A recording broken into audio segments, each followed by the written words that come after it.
ॐ तव कथामृतं तप्तजीवनं कविभिरीडितं कल्मषापहं श्रवणमङ्गलं श्रीमदाततं भुवि गृह्णन्ति ये भूरिदा जनाः। শ্রীরামকৃষ্ণ দক্ষিণেশ্বরে পণ্ডিত শশধরাদি ভক্ত সঙ্গে প্রথম পরিচ্ছেদ। শ্রীরামকৃষ্ণ ভক্ত সঙ্গে তাঁর সেই পূর্ব পরিচিত ঘরে মেঝেতে বসিয়া আছেন। কাছে পণ্ডিত শশধর, মেঝেতে মাদুর পাতা, তাহার উপর ঠাকুর, পণ্ডিত শশধর এবং কয়েকটি ভক্ত বসিয়াছেন। কতকগুলি ভক্ত মাটির উপরেই বসিয়া আছেন। সুরেন্দ্র, বাবুরাম, মাস্টার, হরিশ, লাটু, হাজরা, মণি মল্লিক প্রভৃতি ভক্তেরা উপস্থিত আছেন। ঠাকুর পণ্ডিত পদ্মলোচনের কথা কহিতেছেন। পদ্মলোচন বর্ধমানের রাজার সভাপণ্ডিত ছিলেন। বেলা অপরাহ্ন প্রায় 4টা। আজ সোমবার 30শে জুন 1884 খ্রিস্টাব্দ, 17ই আষাঢ়, শুক্লা অষ্টমী। 6 দিন হইল শ্রী শ্রী রথযাত্রার দিবসে পণ্ডিত শশধরের সহিত ঠাকুরের কলিকাতায় দেখা ও আলাপ হইয়াছিল। আজ আবার পণ্ডিত আসিয়াছেন, সঙ্গে শ্রীযুক্ত ভূধর চট্টোপাধ্যায় ও তাঁর জ্যেষ্ঠ সহোদর। কলিকাতায় তাহাদের বাড়িতে পণ্ডিত শশধর আছেন। পণ্ডিত জ্ঞানমার্গের পন্থী। ঠাকুর তাহাকে বুঝাইতেছেন, যাহারই নিত্য তাহারই লীলা।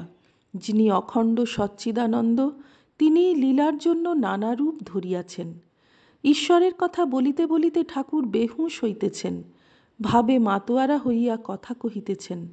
পণ্ডিতকে বলিতেছেন, বাপু, ব্রহ্ম অটল অচল সুমেরুবৎ, কিন্তু অচল যার আছে তার চলও আছে। ঠাকুর প্রেমানন্দে মত্ত হইয়াছেন, সেই গন্ধর্ব বিনিন্দিত কণ্ঠে গান গাহিতেছেন। গানের পর গান গাহিতেছেন। গান, কে জানে কালী কেমন, স্বর দর্শনে না পায়ে দর্শন। গান, মা কি এমনি মায়ের মেয়ে, যার নাম জপিয়ে মহেশ বাঁচেন হলাহল খাইয়ে। সৃষ্টি স্থিতি প্রলয় যার কটাক্ষে হেরিয়ে, সে যে অনন্ত ব্রহ্মাণ্ড রাখে উদরে পুরিয়ে। যে চরণে শরণ লয়ে দেবতা বাঁচেন দায়ে, দেবের দেব মহাদেব যার চরণে লুটায়। গান, মা কি শুধুই শিবের সতী, যারে কালের কাল করে প্রণতি। ন্যাংটা বেশে শত্রু নাশে মহাকাল হৃদয়ে স্থিতি। বল দেখি মন সেবা কেমন, নাথের বুকে মারে লাথি। প্রসাদ বলে মায়ের লীলা, সকলই যেন ডাকাতি। সাবধানে মন করো যতন, হবে তোমার শুদ্ধমতি। গান, আমি সুরাপান করি না, সুধা খাই জয় কালী বলে। মন মাতালে মাতাল করে, মদ মাতালে মাতাল বলে। গুরুদত্ত বীজ লয়ে প্রবৃত্তি তাই মশলা দিয়ে, জ্ঞান শুঁড়িতে চোঁয়ায় ভাঁটি, পান করে মোর মন মাতালে। মূল মন্ত্র যন্ত্র ভরা, শোধন করি বলে তারা। প্রসাদ বলে এমন সুরা খেলে চতুর্বর্গ মিলে। গান, শ্যামা ধন কি সবাই পায়, অবোধ মন বোঝে না একই দায়। শিবেরই অসাধ্য সাধন, মন মজানো রাঙা পায়। ঠাকুরের ভাবাবস্থা একটু কম পড়িয়াছে, তাহার গান থামিল। একটু চুপ করিয়া আছেন, ছোট খাটটিতে গিয়া বসিয়াছেন। পণ্ডিত গান শুনিয়া মোহিত হইয়াছেন। তিনি অতি বিনীতভাবে ঠাকুরকে বলিতেছেন, আবার গান হবে কি? ঠাকুর একটু পরেই আবার গান গাহিতেছেন। শ্যামাপদ আকাশেতে মন ঘুড়িখান উঠতেছিল, কলুষের কুবাতাস পেয়ে গোপ্তা খেয়ে পড়ে গেল। গান, এবার আমি ভালো ভেবেছি, ভালো ভাবির কাছে ভাব শিখেছি। যে দেশে রজনী নাই, সেই দেশের এক লোক পেয়েছি।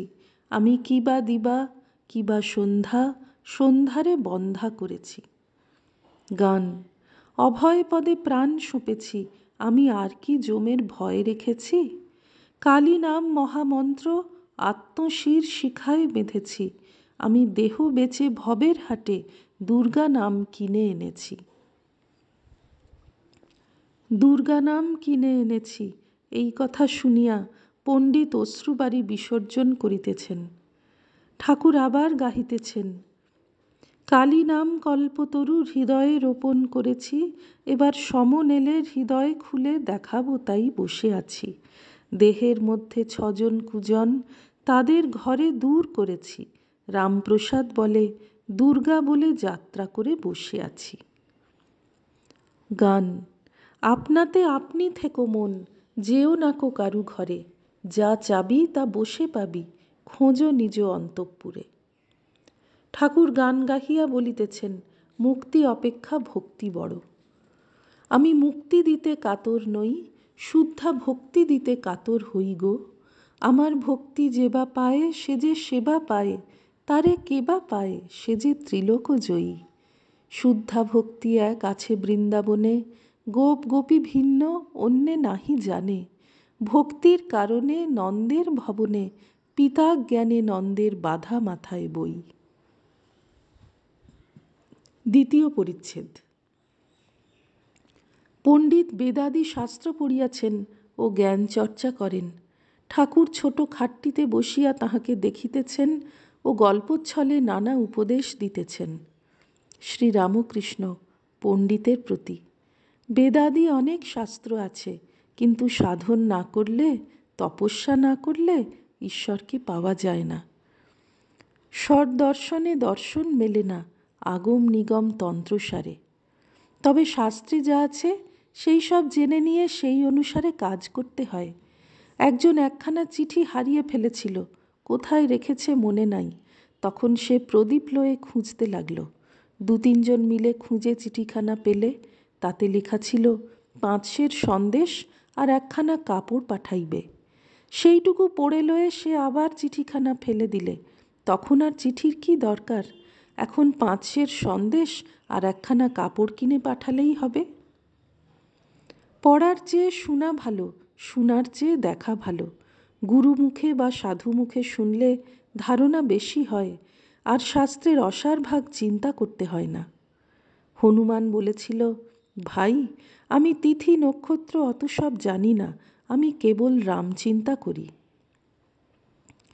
শোনার চেয়ে দেখা আরও ভালো, দেখলে সব সন্দেহ চলে যায়। শাস্ত্রে অনেক কথা তো আছে, ঈশ্বরের সাক্ষাৎকার না হলে, তাঁর পাদপদ্মে ভক্তি না হলে, চিত্তশুদ্ধি না হলে সবই বৃথা। পাঁজিতে লিখেছে বিষ আড়া জল, কিন্তু পাঁজি টিপলে 1 ফোঁটাও পড়ে না, 1 ফোঁটাই পড় তাও না। শাস্ত্রাদি নিয়ে বিচার কতদিন?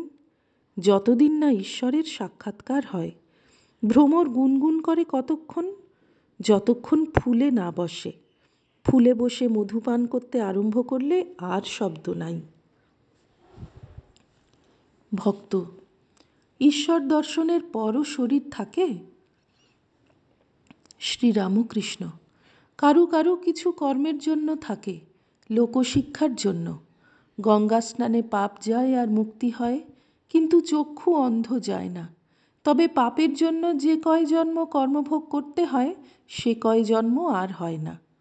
যে পাক দিয়েছে সেই পাকটাই কেবল ঘুরে যাবে, বাকিগুলো আর হবে না।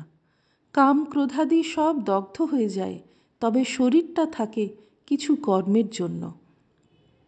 পণ্ডিত, ওকেই সংস্কার বলে। শ্রীরামকৃষ্ণ, বিজ্ঞানী সর্বদা ঈশ্বর দর্শন করে, তাই তো এরূপ এলানো ভাব।